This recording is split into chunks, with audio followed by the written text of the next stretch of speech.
What's up, everyone, and welcome to the 7th episode of Super Brain Radio, and the second addition to Chapter 2, Adapt.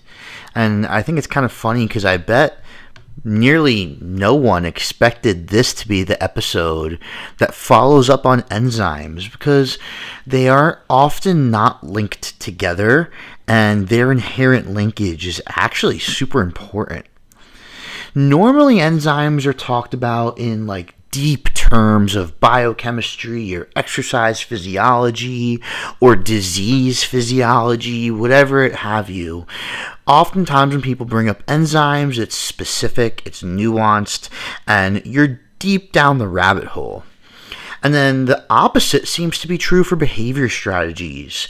Oftentimes people talk about behavior strategies in terms of mobility, in terms of technique or skill accruement or lack thereof. And it's more times just talked about learning or how do we do a drill to improve this, when that's almost a disservice to what a behavior strategy is in and of itself.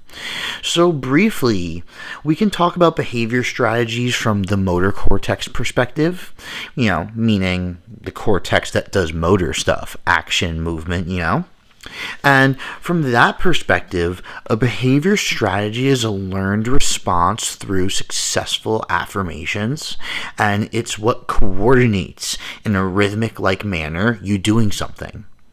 Now, what activates a behavior strategy is not just the world around you. For example, let's say you are going to shake someone's hand, but you're actually taking a poop. Those things aren't going to correlate together, right? Those strategies aren't going to fire off via the motor cortex in the pooping environment, because that's just not when it's been reaffirmed in the past. And although that's a funny and kind of illogical example, I think it does a good job of making you recognize how much the environment you expose yourself to predisposes you to do things.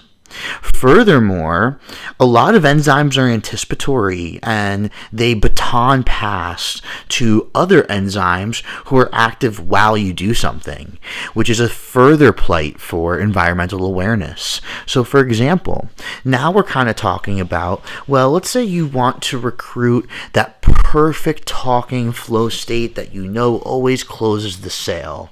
And maybe just a couple minutes prior to that, you have enzymes related to dopamine secreted and all that stuff. And we'll talk in depth about that in another episode, but just for this example, that's what we'll say is going on.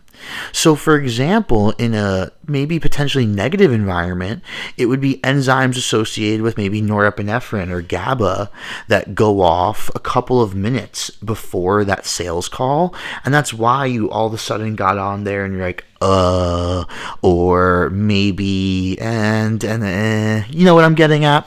So it's never just that, oh shucks, Jimmy chose the wrong thing. There's a much more inherent and specific system involved. Enzymes are going to serve to kind of decrease the total number of options logically to make the strategy selection easier. If those options aren't even on the table, the brain doesn't have to spend time deciding if they're valid or not. So that's what the related hormones and enzymes are doing initially. For example, you can't even recruit that awesome sales pitch flow state if all the wrong enzymes are going off, because that's essentially telling your motor cortex that we aren't where we think we are, or we're not responding, and the world around us therefore is not what we think it is, so we can't do X.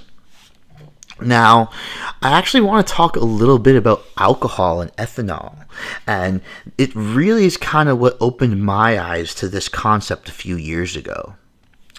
When you get drunk, it's actually more on the shoulders of ALDH, aldehyde dehydrogenase. You can call it ethanol, alcohol dehydrogenase. It comes with a lot of different terms, but it's essentially the same enzyme doing the job.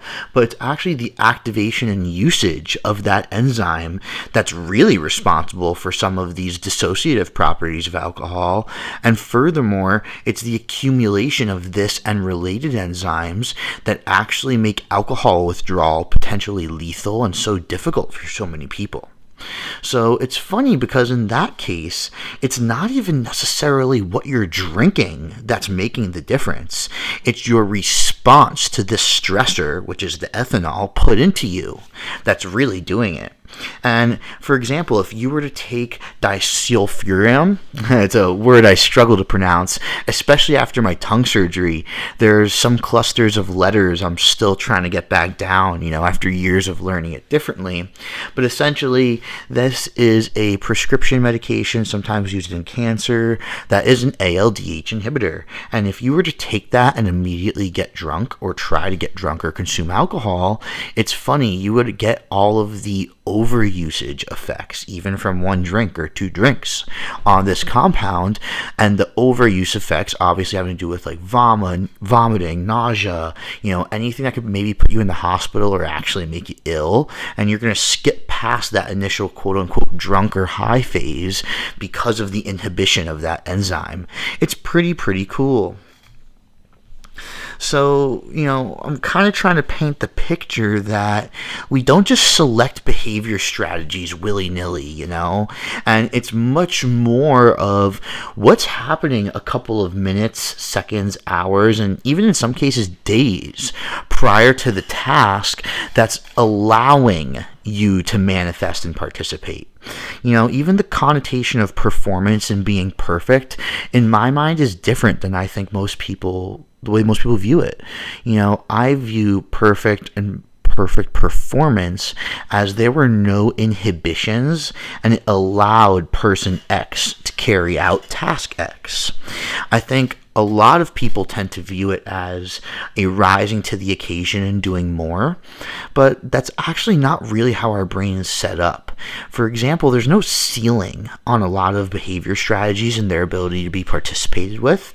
It's more so that they get inhibited and stopped, which is why sports performance is so interesting, because you can train someone to take the inhibitions biologically off certain strategies, and that's when we see amazing feats of sport happen. Inherently, though, I should apologize to you guys for exposing you to this, because now there's a little bit more on your plate in the sense of, oh man, well, that's actually on me a lot more than I thought if I don't behave the way I wanted to behave. So, for example, let's say you were maybe doing something that required fine motor skills, and you went in with a super high heart rate, very, very excited, and maybe even dancing a little bit. And that's the wrong environment for fine motor skills. And the complete opposite is true. Maybe you're trying to do something that's very aggressive and gross motor skill based and requires a little bit less of an IQ, we'll call it, and a little bit more of this primordial type of focus. Going in there with a low heart rate and emphasis on fine motor skills is probably going to be an inhibition. So now you can start to think about when maybe it's just your schedule throughout the day, and as you transition from task to task, you should start thinking that the task starts a couple minutes sooner. And more importantly, what you do during those couple minutes is almost more important than what you do during the task itself. Because that's going back to play on what I said about it's being inhibition-free that allows you to do something well. And lastly, we kind of have to bring it when it comes to the behavior strategy concept. Well, what makes it a strategy, what makes it successful is that you can do it again and you get better at it. And more importantly, that our brain kind of has this success to failure composition ratio that's constantly taken into effect and account for. And that is going to be the determinant of how costly it is to participate. So, for example, let's say you've done something successfully 1,000,000 times with almost no failures. It's going to be only seconds, really, that you need to be able to be ready to participate, because that's something that's so well defined and ingrained in our, not just our motor cortex, but whatever synergistic cortical areas are lined up with it. Now, if maybe that success to failure ratio is getting fogged and favoring maybe lack of enjoyment, satisfaction, and success, then it's interesting because now you got to take the roundabout way home. Instead of taking the highway and the direct route, you should probably take the scenic route and get as far away from that previous environment as possible and just get yourself into a totally new state, start a new motor pattern, and then let that new one eventually outcompete for the old one. And it's funny because we're still using the laws of subtraction here. It's that it got outcompeted. It's not that you added necessarily like plus signs to the new one. It's that the new one kept just getting used and allowed the old one to simply dissipate over time, but it's all going back to that success to failure predication ratio, because we can certainly have multiple strategies for the same thing. It really comes down to this like wonderful balance of being logical and actually kind of being a little illogical.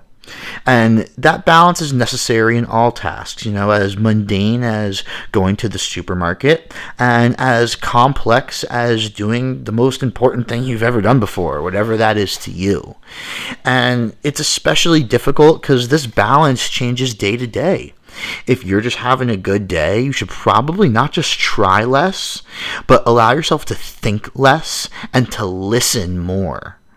Conversely, if something isn't going your way, you now have the tools in your toolbox and the active and opportunity to be conscious and make that change.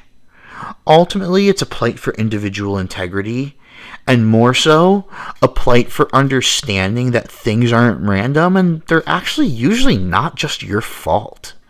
It's coordination, it's communication, and it's synergy that makes us do the things we want to do, not really too much else.